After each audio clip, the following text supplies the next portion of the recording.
de votre présence. Que le Seigneur, la colonne et l'appui de la vérité vous bénissent. Amen.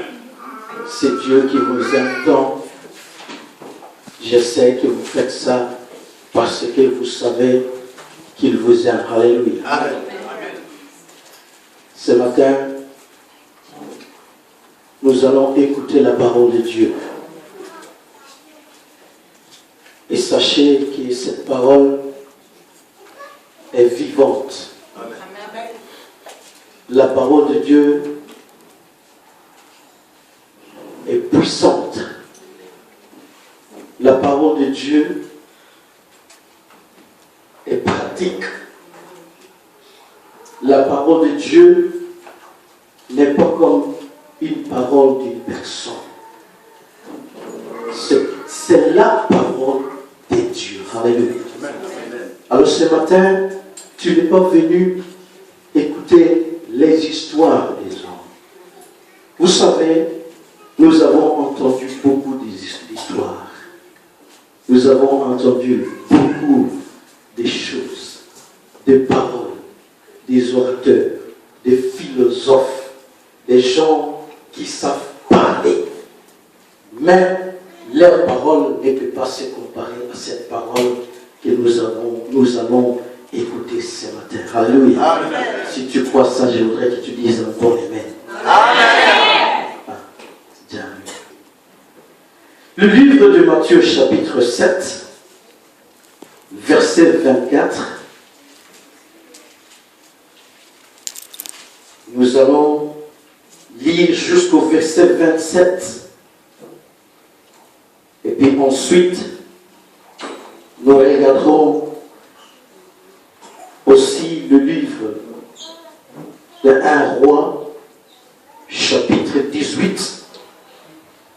Je demanderai au frère Mouti qui va nous lire le premier, le livre de Matthieu, chapitre 7, verset 24 au 27. J'ai lu la parole du Seigneur. Matthieu 7, verset 24 à 27, dit ceci. C'est pourquoi quiconque entend ces paroles que j'ai dit et les met en pratique sera semblable à un homme prudent qui a bâti sa maison sur le roc. La pluie est tombée, les torrents sont venus, le vent a soufflé et se sont jetés contre cette maison. Elle n'est point tombée parce qu'elle était fondée sur le roc. Chapitre 26, verset 26, pardon. Mais quiconque entend ces paroles que j'ai dit et ne les met pas en pratique sera semblable à un homme insensé qui a bâti sa maison sur le sable. La pluie est tombée, les torrents sont venus, le vent a soufflé et ont bâti cette maison. Elle est tombée et sa ruine a été grande. Amen. Amen. Dites amen à la parole de Dieu. Amen. Acclamons l'Éternel. Alléluia. Bien-aimés, chapitre 7 du livre de Matthieu, c'est une partie de la Bible qui est très important dans la vie d'un enfant de Dieu. Je le dis et je le considère important. Pourquoi? Parce que nous savons que lorsque le Seigneur était en train d'exercer son ministère, Jésus a eu la plupart du temps à enseigner, à parler, mais aussi à faire de miracles. Amen. La parole de Dieu dit que là où il a passé, il a fait des miracles. Amen. Des grandes choses se passaient pendant tout ce temps que Jésus exerçait son ministère. Mais le chapitre, je peux même commencer à partir du chapitre 5, 6 et 7. Et la partie qui nous parle de ce fameux discours que Jésus a donné sous la montagne, c'est que, moi dans ma Bible, le chapitre 5, c'est marqué le sermon sous la montagne. Amen. Jésus a pris son temps. La parole de Dieu, qu'il a parlé à ses disciples ainsi qu'une grande foule qui était là pour l'écouter. Mais même avant que l'on voie l'importance des chapitres 5, 6 et 7, nous constatons que le livre de Matthieu est un évangile qui parle souvent des paroles que Jésus a prononcées. Si l'on compare avec l'évangile selon Luc, par exemple, nous constatons que Luc, il a parlé un peu beaucoup sur ce que Jésus a accompli, c'est-à-dire les actes, les miracles. Mais Matthieu, il s'est concentré sur les paroles de Jésus. Amen. Et chapitre 5, je peux dire, c'est l'épitome, je peux dire que c'est le douce discours que Jésus tenait. Parce qu'il a pris son temps. La parole de Dieu dit qu'il a commencé la veille et ce discours a continué. Et c'est ici que nous constatons que Jésus a parlé des béatitudes. Jésus a parlé de la prière. Jésus a parlé de jeûne. Jésus, il a parlé de meurtre. Jésus, il a cité ou il a parlé sur beaucoup de sujets qui nous touchent étant chrétiens. Alléluia. Amen. Ici, c'est là où nous trouvons aussi la prière de notre Père. Nous trouvons les références comme vous êtes le ciel et la terre. C'est pendant ce serment que Jésus a parlé. Il a dit que vous êtes la lumière du monde.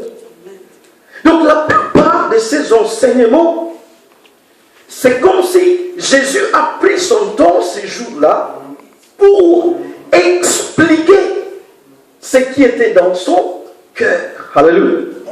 Et vous savez, quand le Seigneur parlait, il parlait son cœur. Lui, il n'avait pas à regarder la vie de quelqu'un et commencer à parler. Non. Lui, il parlait parce qu'il voulait que son peuple puisse comprendre le chemin qui mène vers Dieu. Alléluia. Alors, comme je dis, chapitre 5 et 6 et 7 était un discours important pour Jésus. Important parce qu'il a pris son temps. Il n'était pas pressé. Il a pris son temps pour expliquer les principes fondamentaux. Il a pris son temps pour expliquer les principes centraux pour la vie d'un chrétien. La vie d'un enfant de Dieu.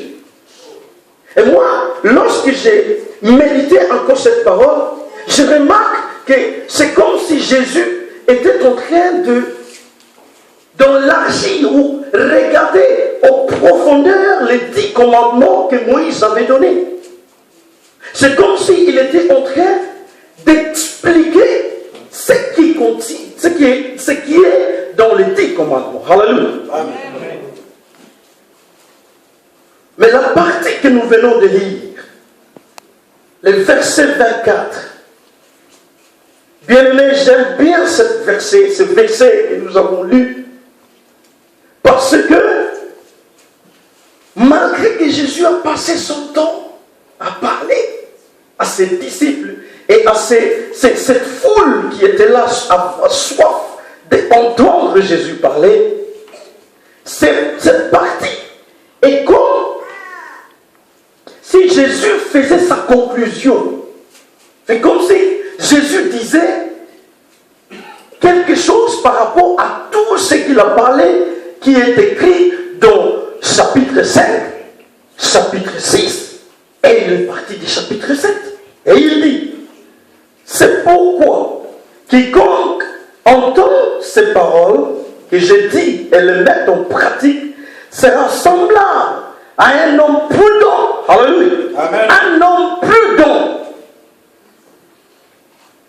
Je souligne ça parce que c'est le titre de message que le Seigneur veut que nous puissions partager ce matin. Alléluia. Amen. Un homme prudent. C'est pourquoi quiconque entend ces paroles que j'ai dit et les met en pratique sera semblable à un homme prudent qui bâtit sa maison sous les rocs. La pluie est tombée, les torrents sont venus, les vents ont soufflé et se sont jetés contre cette maison. Elle n'est point tombée parce qu'il était fondé sous le roc. Mais quiconque entend ces paroles que j'ai dites et ne les met pas en pratique sera semblable à un homme insensé. Je souligne, un homme insensé qui a bâti sa maison, sous les sables. La pluie est tombée.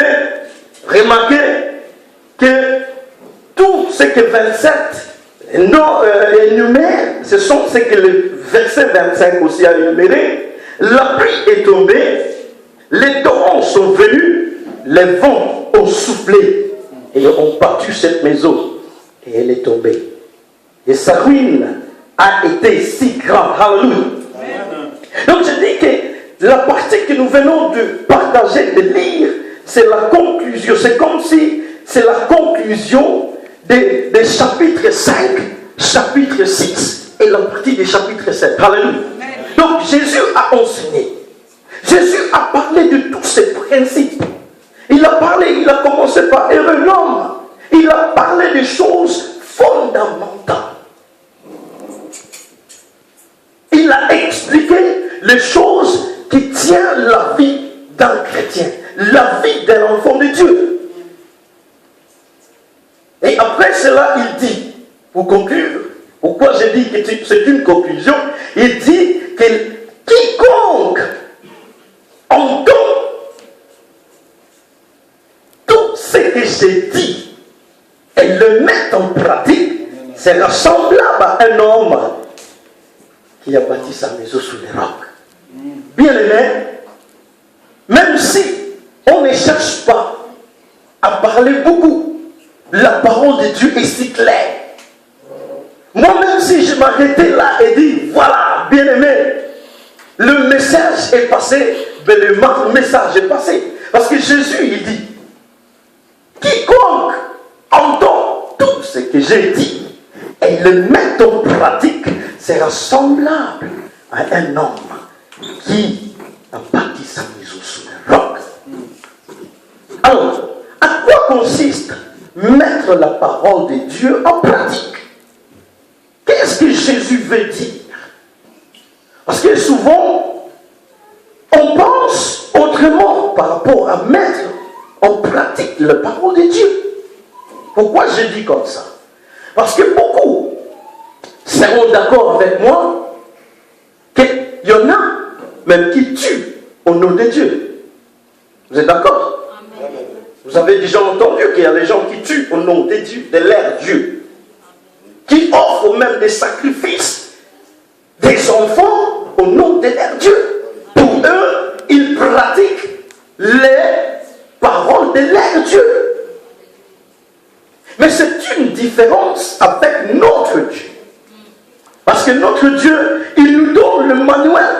Je me souviens encore vendredi, nous étions ici à l'étude biblique et mon frère, il a dit quelque chose de très important. Il dit que la parole de Dieu, la Bible, est comme le code de la route pour un conducteur. Manuel de ta vie, la parole de Dieu. Alors, à quoi consiste mettre en pratique la parole de Dieu?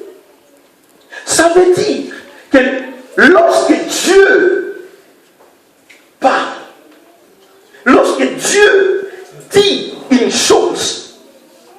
alors il veut que nous puissions d'abord, parce que avant de faire, il faut d'abord entendre. Amen.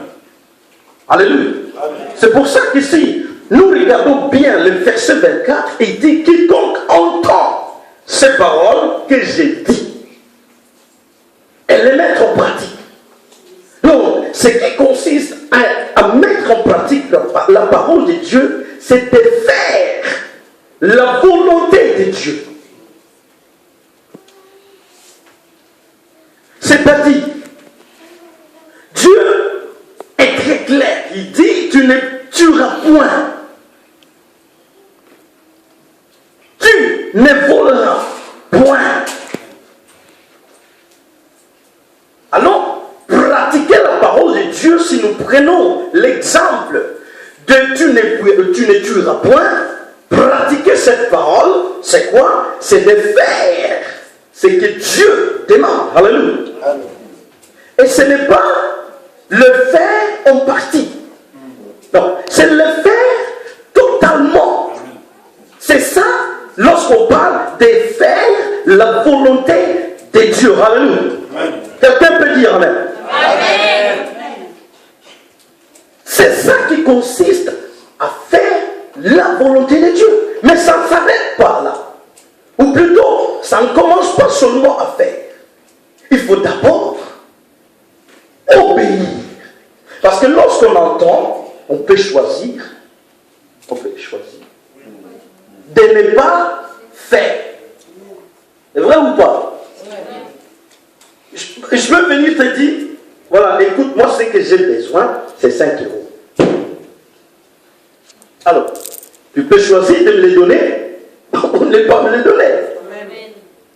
Alors, c'est le même. Dieu, lorsqu'il te parle, lorsqu'il dit quelque chose, il veut que tu entends et que tu obéisses. C'est ça qui va faire que voilà, c'est complet. Parce que si tu entends, c'est bon. Tu peux entendre comme tout le monde, comme monsieur tout le monde ou madame tout le monde. Mais ce qui fait la différence, c'est de pratiquer. Alléluia. Alléluia. Dans ce parabole, l'homme prudent est un chrétien qui a entendu la parole de Dieu. Un chrétien qui a entendu la parole de Dieu, qui a accepté cette parole et qui a accepté d'être sauvé. Vous me suivez? Amen. Il a entendu la parole de Dieu, il a accepté la parole de Dieu et il a accepté d'être sauvé. Et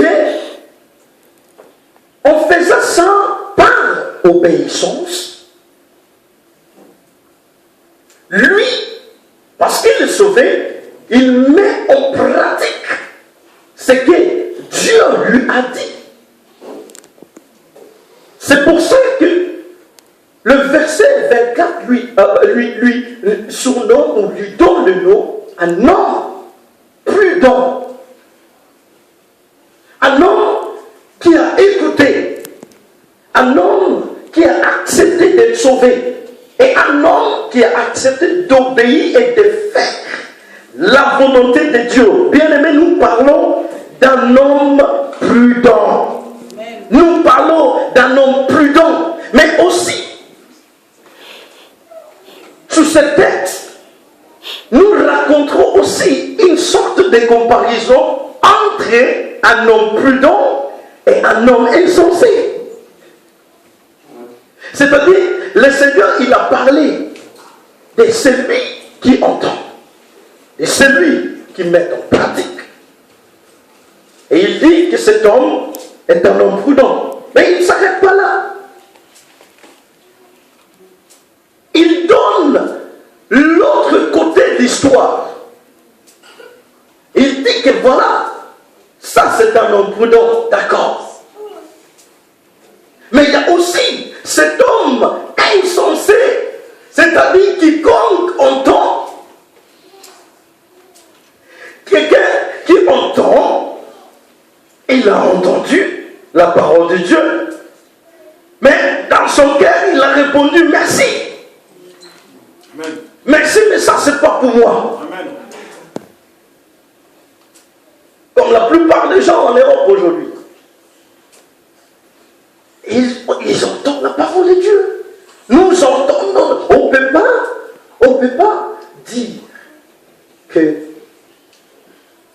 ils n'entendent pas la parole de Dieu. Il y a des prédicateurs et de partout. Les gens qui se donnent pour annoncer la parole de Dieu. Et je suis sûr que Dieu, par sa miséricorde, il a permis que la plupart de la population de la terre entende la parole de Dieu. Mais parmi eux, parmi la population de la terre, il y en a qui disent merci, j'ai entendu, mais ce n'est pas pour moi. Ça, c'est un homme insensé. Alléluia. Dieu merci que parmi nous, il n'y a pas d'insensés. Alléluia. Si tu le crois, dis Amen. Amen. Cette amen est faible. J'ai l'impression que peut-être tu te doutes. Alléluia. Amen. Non, tu n'es pas insensé parce que même maintenant, tu es en train d'entendre la parole de Dieu. Amen.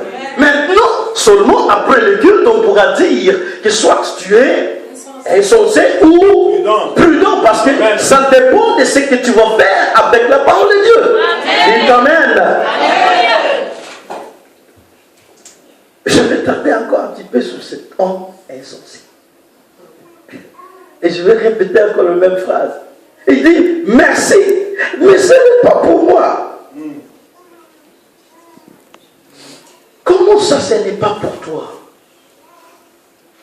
Alors que Dieu, dans son plan initial, Dieu n'a pas voulu que l'homme périsse. Comment ça, ce n'est pas pour toi? Alors que Dieu, lorsqu'il créa l'homme, il lui donne son image et sa ressemblance.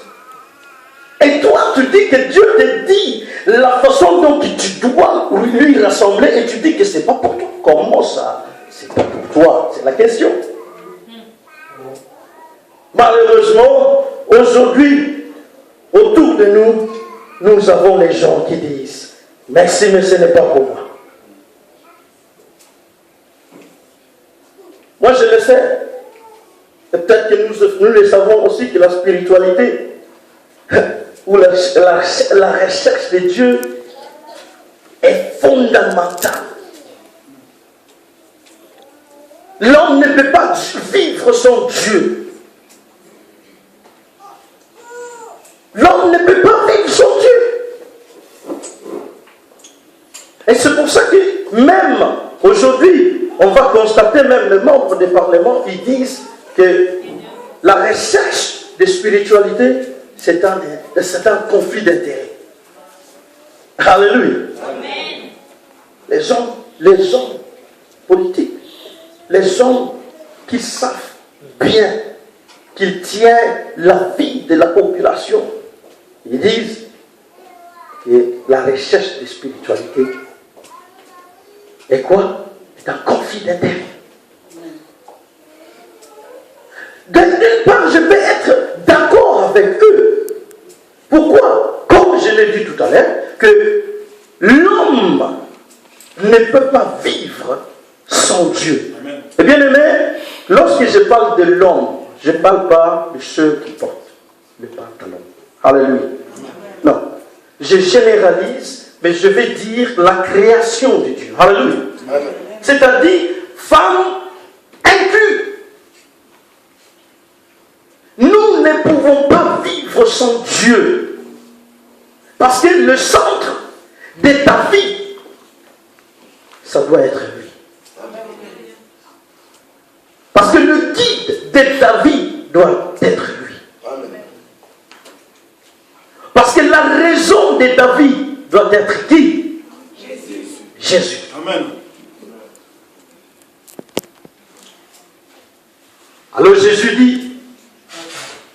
Quiconque entend ma parole et le met en pratique sera semblable à un homme prudent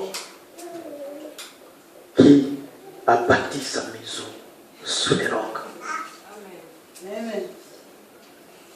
Lorsqu'on entend la parole de Dieu et le met en pratique, je vous assure que quelque chose se passe. Ça, c'est une expérience que moi j'ai. Je sais bien et je peux vous l'assurer sans moindre doute que lorsqu'on entend la parole de Dieu et le met en pratique, lorsqu'on agit dans l'obéissance selon la parole de Dieu, bien aimé, quelque chose se passe. Amen. Amen. Et le plus grand des miracles, je sais pas si c'est que toi tu penses, mais le plus grand des miracles, c'est quand, lorsqu'on met notre confiance en Dieu totalement, et que l'on fait ce qu'il nous demande, et puis quelque chose se passe après. Est-ce que ce n'est pas un grand miracle? Lorsque quelque chose, je vais le répéter, lorsqu'on met la parole de Dieu en pratique, et on agit dans l'esprit, surtout par l'obéissance, et puis quelque chose se passe. Est-ce que ça, c'est pas un miracle? C'est pas un miracle? Alors, moi, je trouve ça le plus grand miracle. L'un des plus grands miracles. Parce que moi, je ne serais pas là en train de parler si Dieu n'avait pas pu chauffer des choses de ma vie. Et c'est parce que Dieu, il a déjà prouvé qu'il est Dieu qui est fidèle à ses promesses. Bien aimé, je parle de promesses. Pourquoi? Parce que même lorsqu'on regarde plus profondément sous ces versets que nous avons lus, il y a une promesse qui accompagne ces conditions. Alléluia. Les conditions, c'est de faire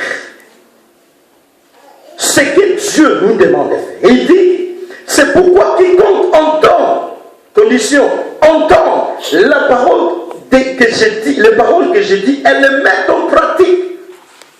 Ça, c'est la condition. Écoutez ce qui suit. C'est semblable à un homme prudent qui bâtit sa maison sous les rocs. Et voici la promesse.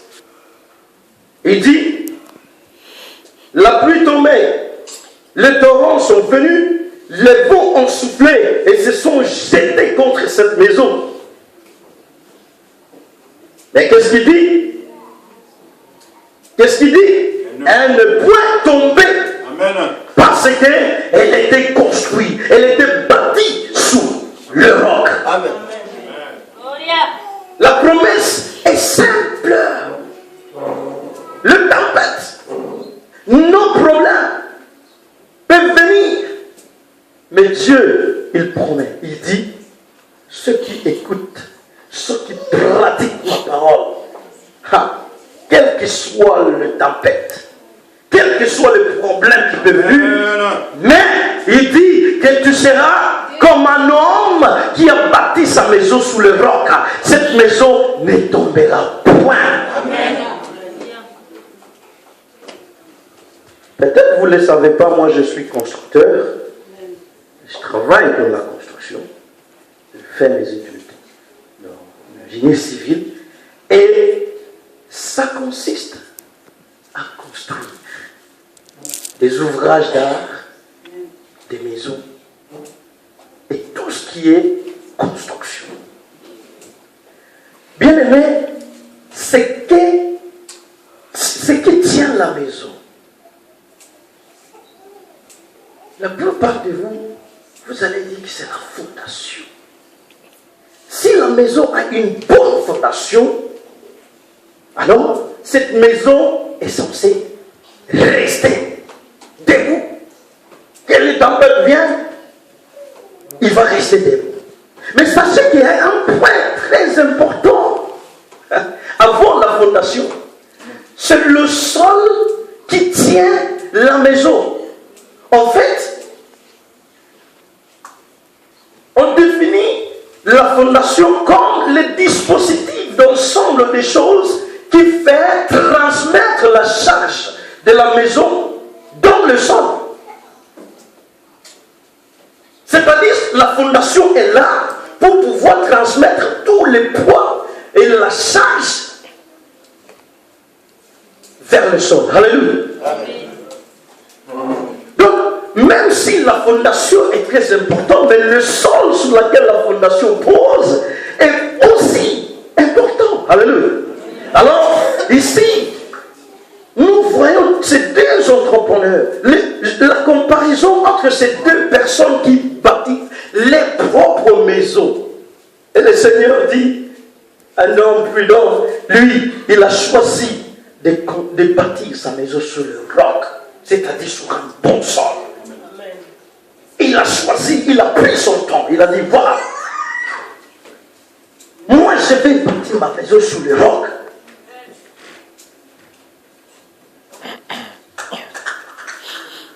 Et bien aimé, lorsqu'il a accepté de faire ça, des années, après des années, des tempêtes ont passé, des choses ont soufflé sur cette maison, mais la maison est restée ferme. Parce qu'il était bâti sur le roc. Bien aimé, la parole de Dieu nous dit que c'est sur cette partie de Matthieu, nous avons vu qu'il s'y trouve une promesse. Cette promesse, toi, ça t'appartient. Ça m'appartient. Lorsque le Seigneur parle, il parle parce qu'il veut que nous puissions bénéficier de ces paroles. Alléluia. Amen. Alors, il compare ces deux hommes. Il dit, c'est lui qui a construit sa maison. C'est lui qui a écouté, qui a entendu et qui a mis en pratique la parole de Dieu. Lui, il est un homme prudent. Bien-aimé, ça doit être ta prière. Que tu sois comme cet homme. Cet homme prudent qui ne s'est pas précipité parce qu'il voulait construire sa maison. Mais non, d'abord, il a pris son temps. Il a pris son temps. Il a écouté la parole de Dieu. Il a entendu. Il l'a mis en pratique. Ça, c'est un homme prudent. Tout comme Élie, dans le livre, j'avais dit que nous allons lire ensemble, le livre de 1 Roi, chapitre 18, verset 36, nous voyons un homme prudent. Dans la vie d'Élie, c'est un exemple d'un homme prudent. Amen. Je voudrais que quelqu'un lise pour nous. Le Bruno, si tu es là, ou Papa Bruno, si vous. Un roi.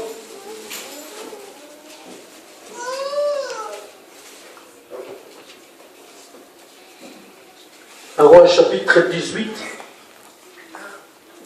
On va lire le verset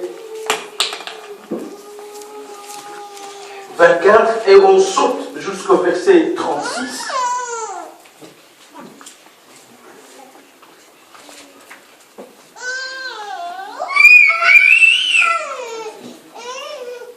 Un Roi 18, verset 24, disons le Seigneur Jésus. Amen.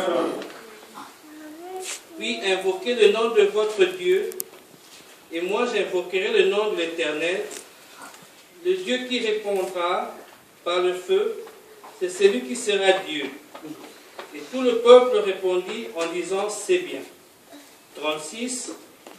Au moment de la présentation de l'offrande, Élie le prophète s'avança et dit, Éternel Dieu d'Abraham, d'Isaac et d'Israël, que l'on sache aujourd'hui que tu es Dieu en Israël, que je suis ton serviteur et que j'ai fait toutes ces choses par ta parole. Amen. Amen. Et que j'ai fait toutes ces choses par ta parole. Le verset 1 du chapitre 18 nous montre que l'Éternel a visité Élie. Et le Seigneur lui a parlé, il lui a envoyé.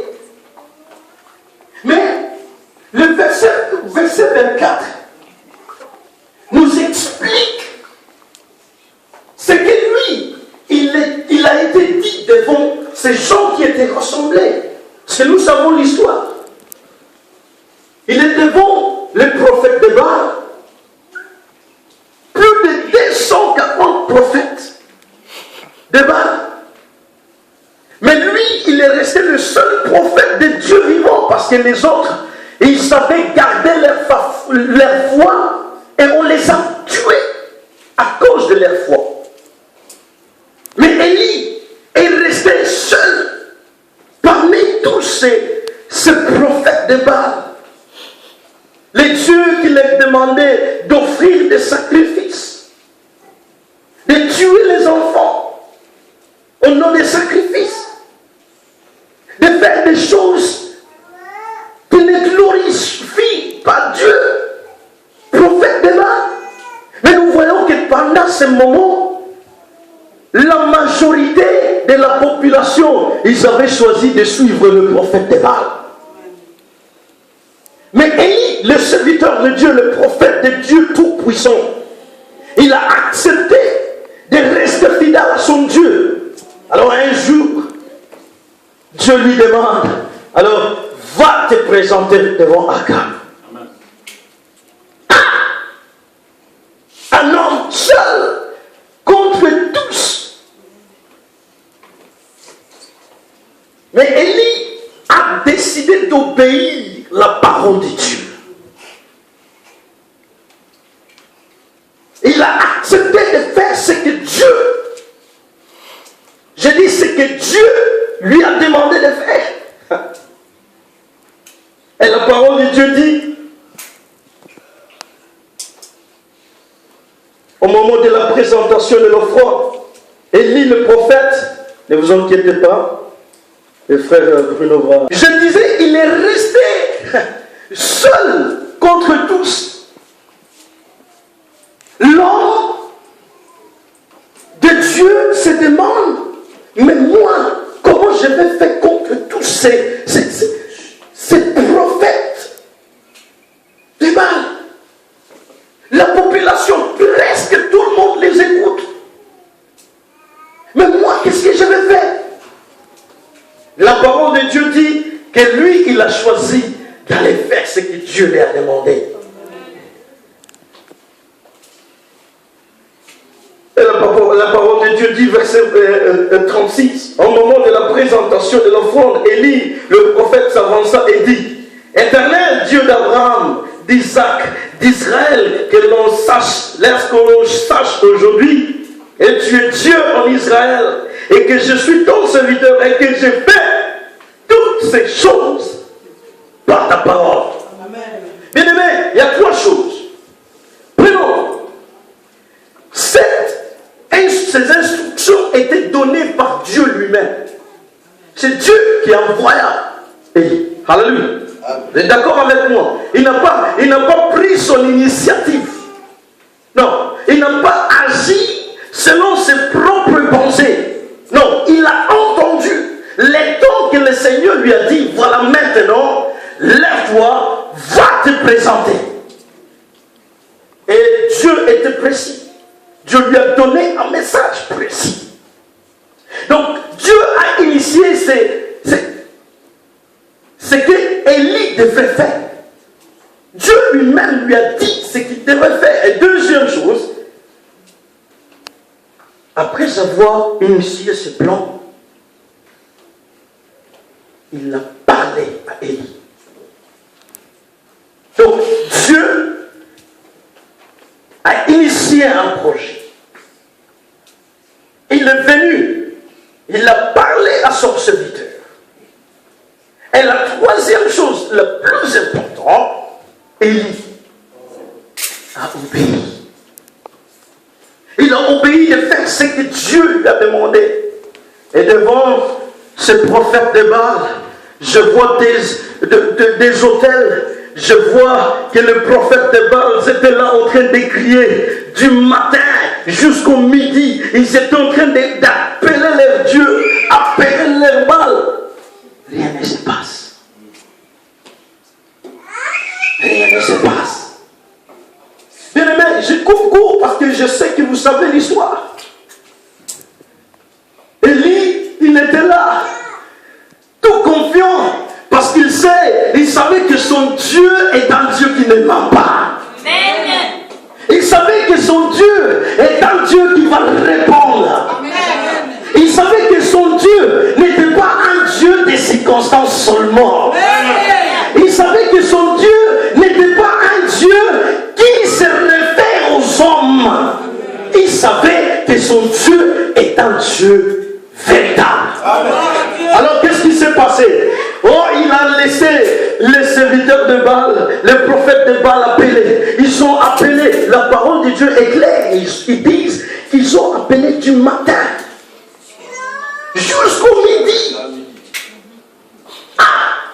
Il s'est coupé.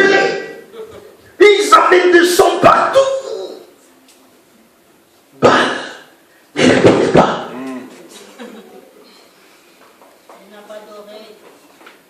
Il dormait. Élie commençait à se moquer de lui. Il dit, appelez encore, peut-être qu'il a voyagé. Amen. Appelez encore, peut-être qu'il dort. Mais nous, notre Dieu n'est pas un Dieu qui dort. Alléluia. Notre Dieu n'est pas en voyage. Il a dit, appelle-les. Peut-être qu'il a oublié. Peut-être qu'il attend que midi passe. Appelle-les. Ils ont appelé. La parole de Dieu dit que lorsque midi s'écoulait, voilà l'homme de Dieu qui se met debout. Confiant qu'il était, il a commencé à appeler le Dieu d'Israël. Il dit, le Dieu éternel, le Dieu d'Abraham, le Dieu d'Isaac, le Dieu d'Israël, que l'on sache que tu es Dieu en Israël. Amen. Et que c'est toi qui m'as envoyé. Et lorsqu'il a fini, il a répondu, le Seigneur, la parole de Dieu dit en verset 38, et le feu de l'Éternel tomba et il consoma l'holocauste, le bois et les pierres de la terre, et absorba l'eau, même qui était dans le fossé. Alléluia. Je veux que tu dises un bon amen. Dieu a répondu. Amen. Bien aimé, nous ne se réjouissons pas seulement parce que Dieu a répondu. Mais pourquoi Dieu a répondu? Parce que Élie a obéi. Bien aimé, j'essaie de me trouver un peu, de me mettre dans la situation d'Élie. Lui seul, devant ce prophète de Baal. Lui seul, devant toutes ces armées. Parce que je doute fort qu'il n'y avait pas d'armée. Il y en avait. Il pouvait être arrêté. Mais pour lui, c'était une épreuve. C'était un temps de passer par la tempête. C'était un temps qu'il devrait absolument traverser. Alors, lui, il a mis sa confiance en Dieu. Parce que c'est Dieu qui l'avait envoyé. Bien aimé, un homme prudent, c'est un homme qui entend la parole de Dieu, qui le met en pratique. C'est sûr que lorsqu'on écoute la parole de Dieu, lorsqu'on les met en pratique, bien aimé, quelque chose se passe. Je l'ai dit tout à l'heure et je l'ai dit encore. Sache que lorsque tu agis en obéissance, lorsque tu fais ce que le Seigneur te demande de faire, bien aimé, quelque chose se passe. Quelque chose se passe. Et il se passera dans la vie. Alléluia. Ça se passera dans ta vie si tu entends la parole de Dieu et que tu le mets en pratique. Amen. Un homme prudent, c'est celui qui entend la parole de Dieu, qui les met en pratique. Amen. Et lui, il sera semblable à un homme qui a bâti sa maison sous les rocs. Bien aimé, vous savez ce que la parole de Dieu dit, que Dieu est mon rocher. Alléluia. Amen. Dieu est mon rocher. C'est lui l'éternel. Lui, c'est une fondation solide et sûre. Alléluia. Dites amen si tu le crois. Amen. La parole de Dieu dit dans le livre de 1 Samuel, je pense, chapitre 2, verset 2, que Dieu, l'éternel, est mon rocher. Amen. Si tu construis sa vie sous Jésus, si tu mets ce que Jésus te demande, tu le mets en pratique, bien aimé, tu seras semblable à cet homme qui a construit sa maison dans le roche. Et le roche ici, ce n'est pas le Baal, ce n'est pas le Bouddha, ce n'est pas Mohamed. Le roc, c'est Jésus-Christ. Bien aimé, vous savez que beaucoup de gens, aujourd'hui, vous serez d'accord avec moi, ils ont choisi de construire leur maison avec des briques d'islam. Ils ont choisi de construire leur maison avec des briques de l'hindouisme, des briques de bouddhisme, des briques d'islam, des briques. Tu peux avoir même ta propre religion. Bien aimé, cela ne te sauvera pas.